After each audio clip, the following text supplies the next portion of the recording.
This episode is sponsored by The Jordan Harbinger Show, a podcast you should definitely check out. I enjoy the show, and I think you will as well.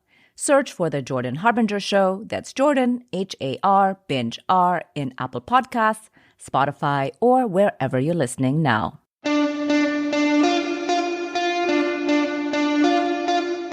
Welcome to Future Hindsight, a podcast that takes big ideas about civic life and democracy and turns them into action items for you and me. I'm Mila Atmos.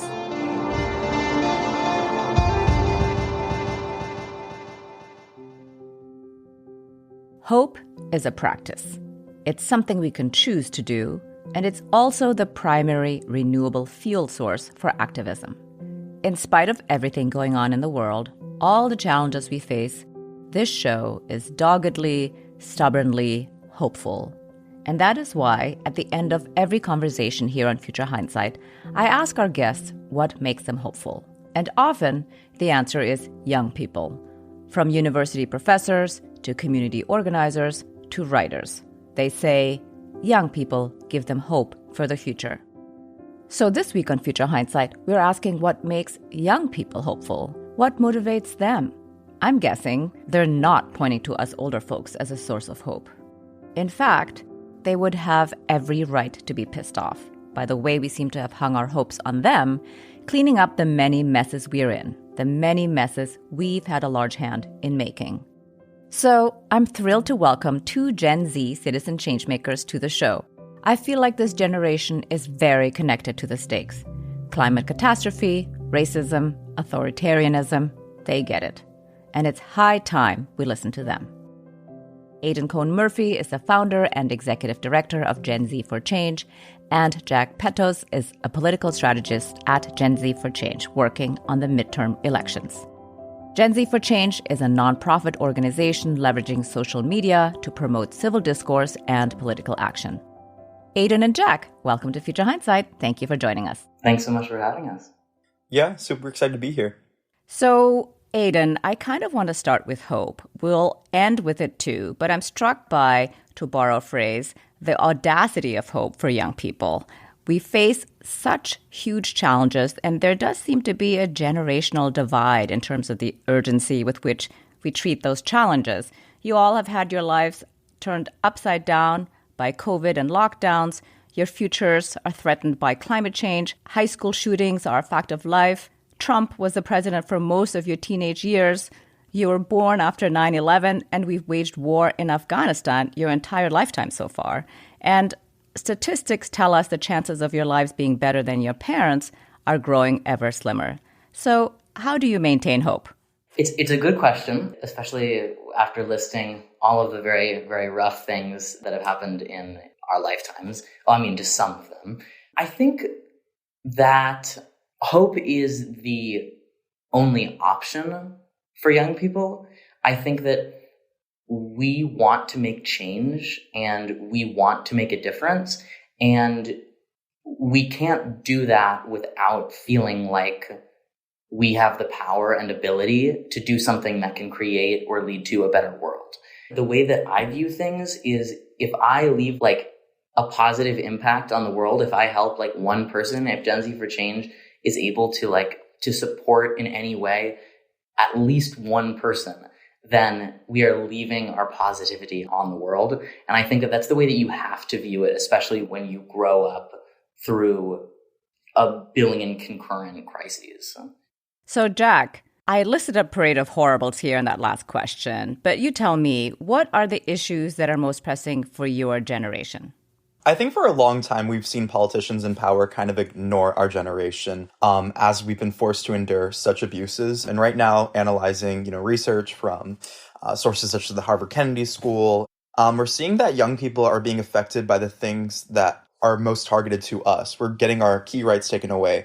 We're losing our right to abortion. We're losing our right to identity in public schools. Looking at the economy, inflation has adversely affected young people and minority communities. So when you look at the issues that are predominantly affecting young people, that is what we are riled up about. That is what we are ready to fight about. So, Aidan, all that can seem utterly overwhelming, but you have stepped up, right? You founded Gen Z for Change. What are the big goals and hopes for your organization? When I founded Gen Z for Change, I was not trying to create a nonprofit. I was a high school junior, and I was trying to organize a phone bank for Joe Biden, and things got very out of hand. Through the power of relational organizing, I ended up recruiting, it was initially about 20 of my friends to join me with a phone bank for Joe Biden so we could use our platforms as TikTokers to support Joe Biden. And from there, it started snowballing, and creators would say, oh, before we start planning, let me text my friend who's 1 million followers. Let me text my friend who's 2 million followers. And so it ended up going from there. And by election day, it was a coalition of, I think, 400 creators with a combined following of 200 million. Now that's 500 creators with a combined following of 500 million. And I think that if I had looked at things in the big picture or thought too far ahead, Gen Z for Change would never have existed, because the approach that we had from the beginning, whether it was TikTok for Biden and then eventually to our transition to Gen Z for Change, our approach was take this day by day and do what we can today to set ourselves up for success, to make the world a slightly better place. And the stars happened to align, and we were able to scale and build a very successful nonprofit. But I think going into it, because the goal was to make change, not to create a nonprofit, we were able to prioritize goals for our work, not for our organizational structure, because that's not what we were doing at first. It just happened to be the most effective way that we thought we could do so. And so I think that that's the biggest thing, is that we are always adapting, is that our commitment to our values is much greater than our commitment to whether it's ourselves or branding. And I think that that's something that we always try to keep front and center in our minds as we continue our work. Yeah, that's a good reminder to stay on mission, right? To pursue the goal. So we're going to go from the macro, 500 creators and 500 million followers. I mean, that's huge. But we often talk about the importance of local races here on Future Hindsight. So going from those big numbers to on the ground in real life activism, Jack, you led the walkout over the Don't Say Gay bill in Florida, and you founded the Recall Flagler County School Board campaign to oust 2 anti-LGBTQ members of the school board. And you succeeded. Tell us about that victory and how did you get there? Yeah, so I think a lot of the times local elections are often, they're not in the limelight. Federal elections, of course, are always going to receive the press. They're always going to receive the attention. But in reality, local elections are what affect us the most. So growing up in a red rural part of Florida, I've always experienced, a lot of hate and bigotry in these local bodies, these local boards. And, they adversely affected me growing up. They would remove LGBTQ narratives from our libraries. They would ban things such as safe space stickers from being in our classroom doors. So these things had always, affected me as a young gay child. So I decided to take action and fight against it. So I founded an activism organization about 2 years ago. And over the past 2 years, we've worked to mobilize about 100 youth across our efforts, where we've held protests, we've knocked on tens of thousands of doors and talked to voters directly about why we feel certain school board candidates do not reflect our values and why we should support candidates who support, love and inclusivity. And through all these efforts, through, hundreds and hundreds of hours of hard work, in addition to schoolwork and, my other efforts, we were successful in the end. Just this past August, we ousted one of the members, and then the other member is going to a runoff with a progressive candidate, and the progressive candidate is most likely to win. So very, very happy about that outcome. It's one of those things where people forget that we really do have the power to influence local elections. I mean, you're talking about 100 people, which is, in the big scheme of things, not that many people. But to go door to door and talk to people directly about your issues and your values, I think is so powerful. So I have a follow-up for you here, Jack. We just had Jonathan Friedman on from PEN America to talk about book bans on the show. And I wondered what you're hearing and seeing about book bans in Florida and elsewhere, of course, after you have led the walkout and advocated to get those books back. Unfortunately, it's worsening here in Florida. So Moms for Liberty is this big parental fringe group. It was started in Florida, and it's slowly making its way throughout the nation. And they are basically going after any themes of inclusivity within our libraries. So local school districts across Florida are being targeted by these book bans. We're seeing narratives of LGBTQ stories, people of color stories, anything that could challenge their beliefs, any story that doesn't portray a white heterosexual relationship. So it's unfortunately worsening, but, we just have to continue to counteract it. We have to continue to protest, to go to these school board meetings and advocate for change. So I have a question about the elections with the school board. Will that then actually influence what you can do about the book bans? It will. So when the Don't Say Gay bill was being filed, it was written to be intentionally vague so that school districts can kind of impose whatever restrictions they want, based upon what fits best in the local community. So typically in the redder counties, you have more, intense restrictions, outright bans on pride flags and, forced outing of students. And in our more progressive and urban area districts, you have kind of lessened restrictions and sanctions. So in these local school board elections, if we can elect more progressive candidates, we won't have such heightened restrictions in our local school districts. So, with book banning, when it comes about, they're more apt to support inclusivity and keep the books within our libraries. Got it. Aidan, I want to talk about the power of digital organizing. Where and how do you see it as most effective? Because sometimes it's being derided as slacktivism and, how silly to think that we can meme our way out of disaster. But that's probably missing the power of the tools that you're using. What has been the most impactful action that has really moved the needle in your experience? Digital organizing is an incredibly powerful tool that I think is very frequently misunderstood by adults. There are two components to the role that digital organizing can play. I think one, there is the awareness component, where the numbers that you are able to reach on social media, the numbers that we are able to reach are huge. And when we're bringing young people accurate information, especially on platforms where misinformation is running rampant, this is, for a lot of people, where young people get their news. This is where young people are learning about the issues that are affecting their communities, if they're not already experiencing it firsthand. And I think that the awareness piece plays a big role in shifting dialogue and shifting the cultural perspective on these issues. So that's the awareness piece. Our coalition is reaching more people every single day than MSNBC, CNN, and Fox News combined. That's awareness. And then I think that there is the action piece. And we, at Gen Z for Change, we always try to keep the action piece front and center, where you've gotten the awareness, you've heard from us, now what can you do to actually get involved yourself? And the way that we do that have been through many different ways. I think one of the most successful has been our labor efforts that have been led by Deputy Executive Director Elise Joshi.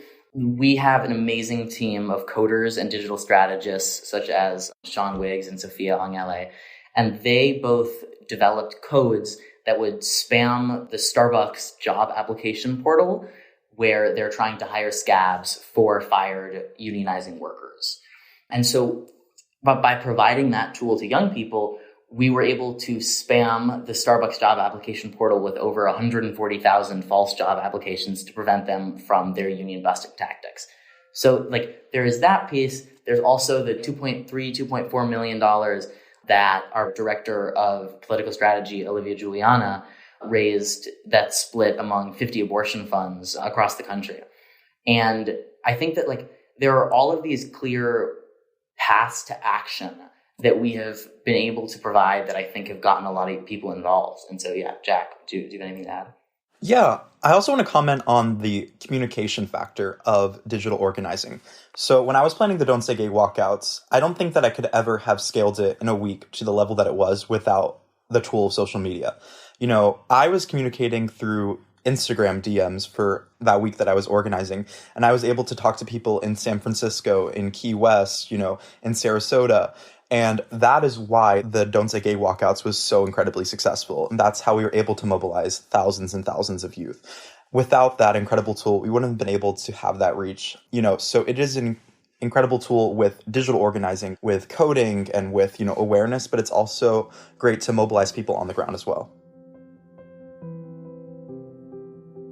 We're taking a short break, but when we come back, we're going to talk about youth voter apathy and what Gen Z for Change is doing to tackle it.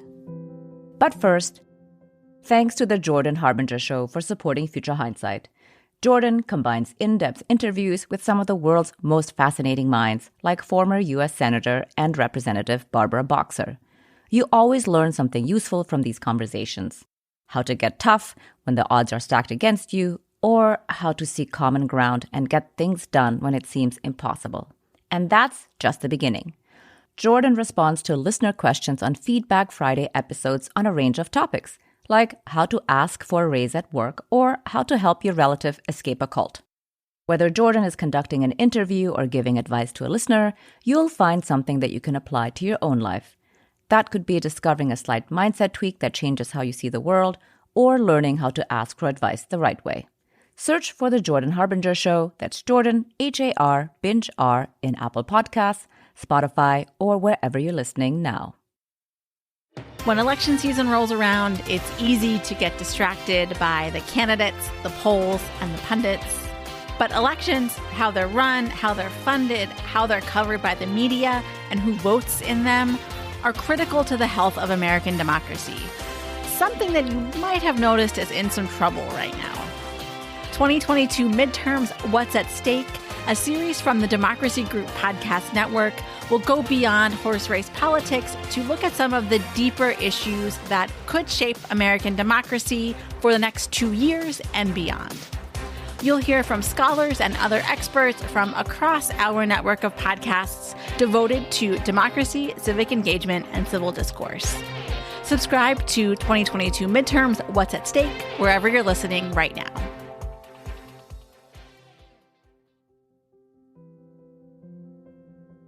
And now, let's return to my conversation with Aidan Kohn-Murphy and Zack Petocz.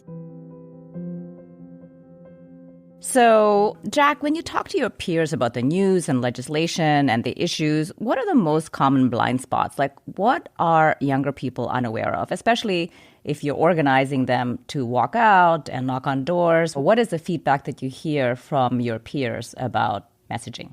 I think a lot of the time there's a lot of voter apathy, unfortunately, in our generation.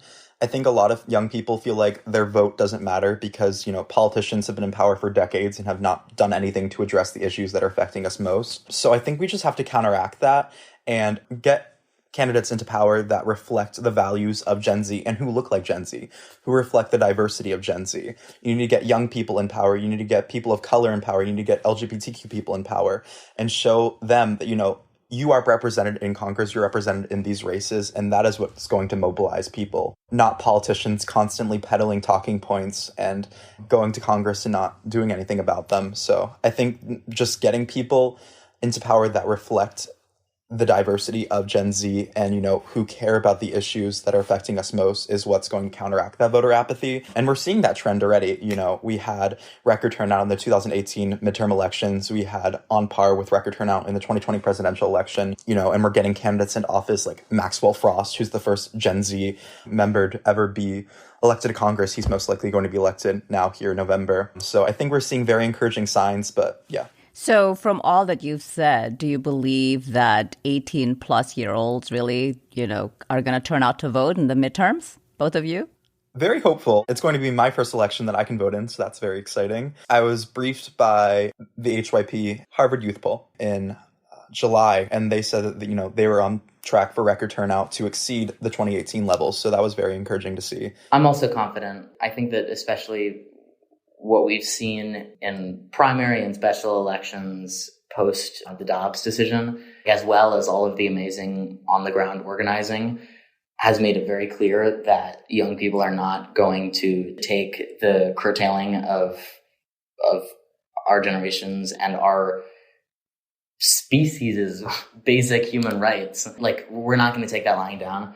I mean, I'm very hopeful that young people are going to come out in record numbers. I think that digital organizing, I think, can be a big part of that. I think that on-the-ground organizing can be a big part of that. And I think that the way that we think about voting is a big part of it. I think that sometimes young people are resistant to voting because they don't think that it can make a difference or they don't think that it's significant.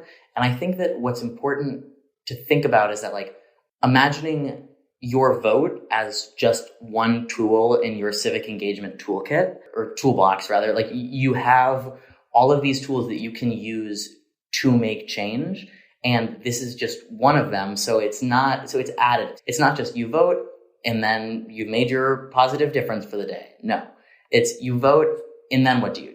You vote for the candidate that you think is going to make the world a better place and lead us to a slightly more just society. And then you go out and do all the other things in your power to make that a reality. So I think that that's important.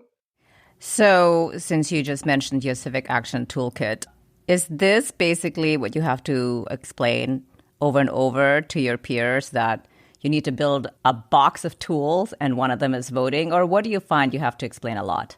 I don't really think of it as explaining. I think of it as kind of making my case a bit, because I can understand why some people feel like their vote couldn't make a difference. I understand where they're coming from.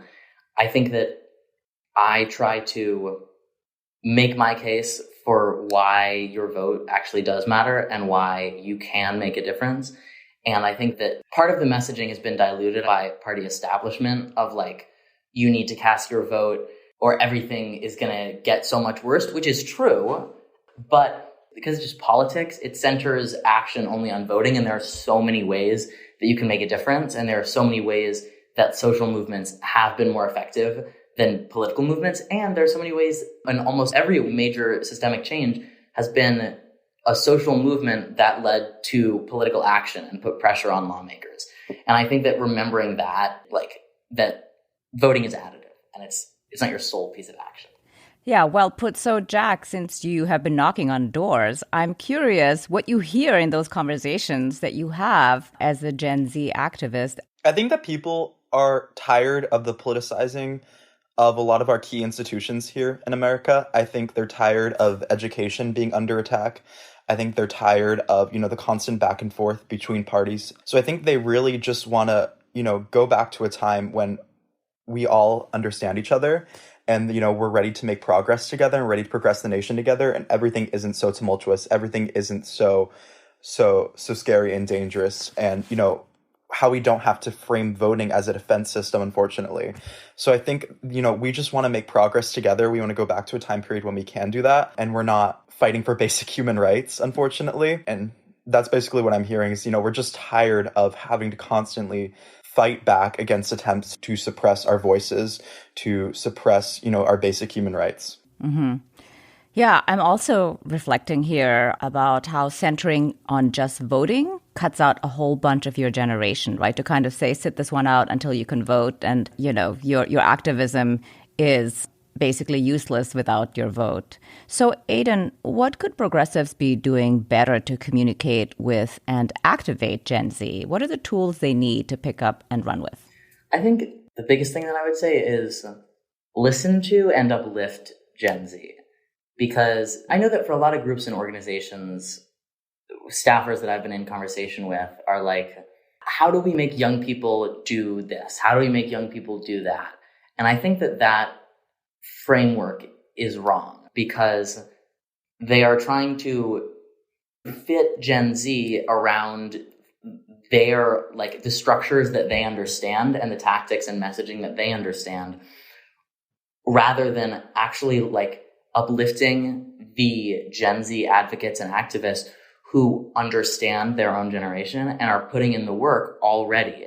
And I think that's the biggest part, where the reliance on traditional campaign tactics is not going to be as effective for our generation as it is for previous generations. I don't know about the rest of my generation, but I know that I very rarely pick up the phone. And when I get a call from a campaign, I very rarely talk to them, even if I myself am a former phone banker and future phone banker. So I think that being able to adapt to the actual perspective of young people and not being too set in your ways, I think is the biggest piece of advice that I would give. How about you, Jack? Yeah, I totally agree with you, Aidan. I think that young people just want a seat at the table. They just want to be heard. They want our experiences to be valued. I think a lot of the times navigating political spaces as a young activist, I'm told that, I don't have enough experience to be making political statements, that, I should kind of wait until I'm done with college. I was told before I was 18 that I wasn't even of voting age yet. How could you be thinking that you're making such change in the world? And one thing that I think the Biden administration has done great is that they've actually involved Gen Z activists at every level of government. Gen Z for Change has experienced this over and over again, where on a variety of issues, we've been invited to the top levels of government, anyone from Secretary Cardona to the second gentleman to the president himself. So I think that, that is something that the White House is doing great. I would love to see it incorporated into other levels of government, but... Yeah, I think this is the plight of young people, that they basically get used as pawns. Yeah, if I can just add on, I think that the question that more established figures often give and often ask to young people is, how can we get your message out there rather than what it should be, which is, how can we uplift your voice?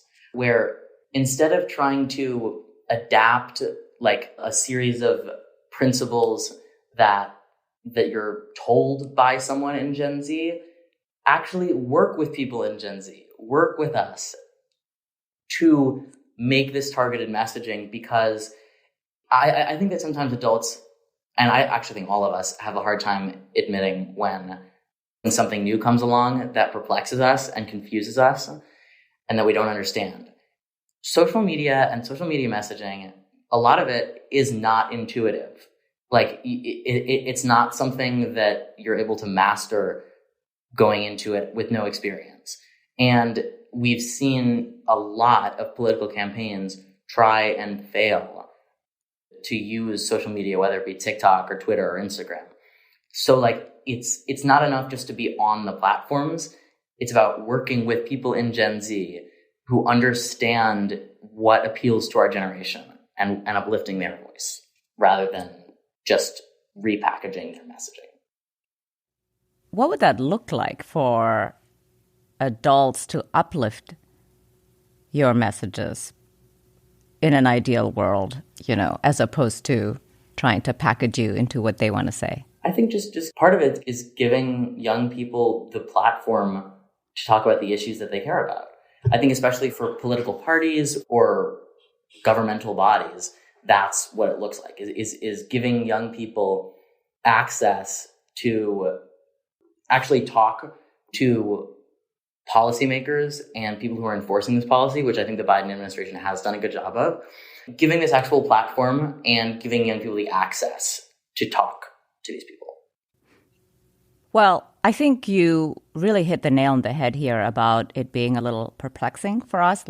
It can totally blow up in your face, a la Matt Gaetz and the thumb comment becoming the fuel of a massive fundraising campaign, which you mentioned earlier. And so unexpected, like Dark Brandon. What do you think about that? Aidan, go first. Social media is impossible to predict. I guarantee you the things that will be viral in a week, if you tried to explain them to us now, they would seem absolutely bizarre. I think that being able to think on your feet and being able to adapt and understanding that things change rapidly on social media, whether it's trends or engagement, where on TikTok, you can go from 10 views to 500,000 views in 10 seconds. Social media, and especially TikTok, are so different from any other medium. So I have a follow-up question here for you, Jack. When you think about TikTok, do you know which ones are going to be taking off and which ones won't?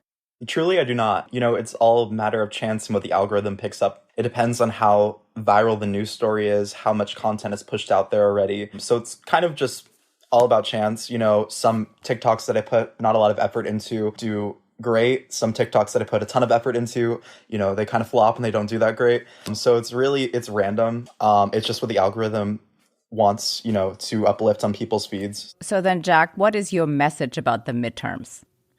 I think that for the midterms, I just want to get young people out there to vote. Unfortunately, that is what's constantly said, but that is how we are going to create change in the world today. And I think that we have to, unfortunately, view this as a defense mechanism against the terrible things that are ongoing in the world. If we want to maintain our right to abortion, if we want to maintain equity and education, if we want to finally progress on issues such as climate change and gun control, we have to elect candidates that reflect our values, that are going to make this change in every level of government. And I just want, young people to feel like they matter, that their voices matter.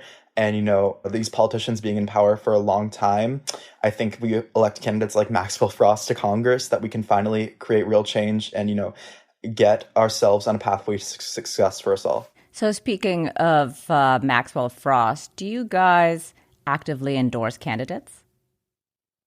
Coming soon. Work in progress. Got it.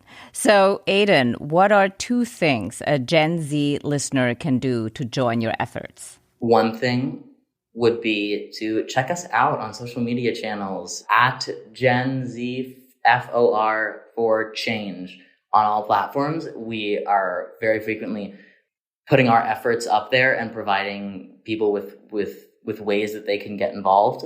Another thing I would say, which doesn't necessarily directly relate to Gen Z for Change, but it relates to the mission, is get involved, like, as much as you are willing and able. Work in your city council member, intern in your city council member's office if that's an opportunity available to you. Phone bank for a local campaign. There's so many ways to get involved, and there are so many places that need interns and volunteers, and they are out there, I promise. And I think that getting involved, especially at a young age in the civic process, is one of the most effective things that you can do to set yourself up to be a change maker in the future. Good advice. So, Jack, what are 2 things a Gen X listener can do to support your work? I would say the same thing, follow us on social media and constantly uplift our content and our messaging. If you are in a position of power, always, always, always uplift our voices, give us a seat at the table. And oftentimes older people are the ones that are in a financial position to support our efforts. So if you would like to, please donate to Gen Z for Change to help support the incredible work that is ongoing in the organization. So I know I said at the very top that we'd cycle back to hope. As you said, it's really not optional. We don't have a plan B without hope. So right now, what is making you hopeful, and where are you recharging your hope? How about Aidan first? It's challenging because when you try to think about hope analytically, it's hard to understand where hope comes from and where you can get hope from, especially in a time when things are very, very, very, very challenging. But where I get hope is by both watching and witnessing the young people that I work with and the young people around me who are so dedicated to putting change making and putting their advocacy above themselves and above any personal impact. I think that is so inspiring and inspires me into action, which is a big source of hope. And I also think when it comes to hope, and especially with recharging, you got to make time for the people that you love and the people who bring you joy. Self-care and finding moments of happiness and joy is not selfish. And if you don't do it, then you're not going to be able to put yourself fully into your work and into making change. So I think that's the biggest source, I would say. How about you, Jack? What makes you hopeful, and how do you recharge? I think what makes me hopeful is seeing the resistance that's happening right now, especially in the younger generations. We've seen millions march this year for a variety of issues that affect us. We've seen so many testify in government meetings, and hopefully that'll channel into civic engagement, and that is what keeps me hopeful. Going from a larger scale to a smaller scale, I think what keeps me hopeful is the little DMs I get.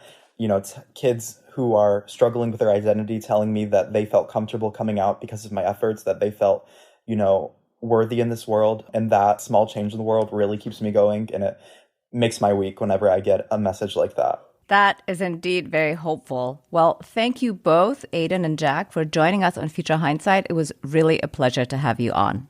Thank you so much. Yes, thank you. Aidan Kohn-Murphy is the founder and executive director of Gen Z for Change, and Zack Petocz is a political strategist at Gen Z for Change and the founder of Recall Flagler County School Board.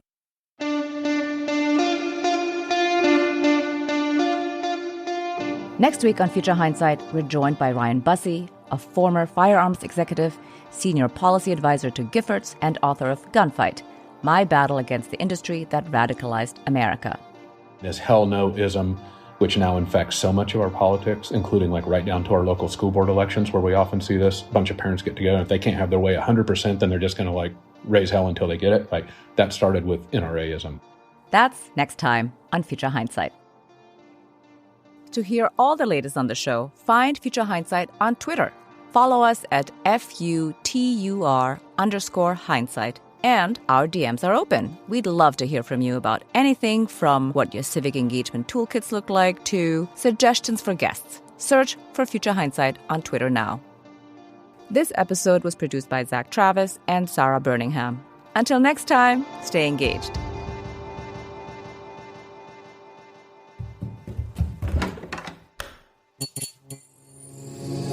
This podcast is part of the Democracy Group.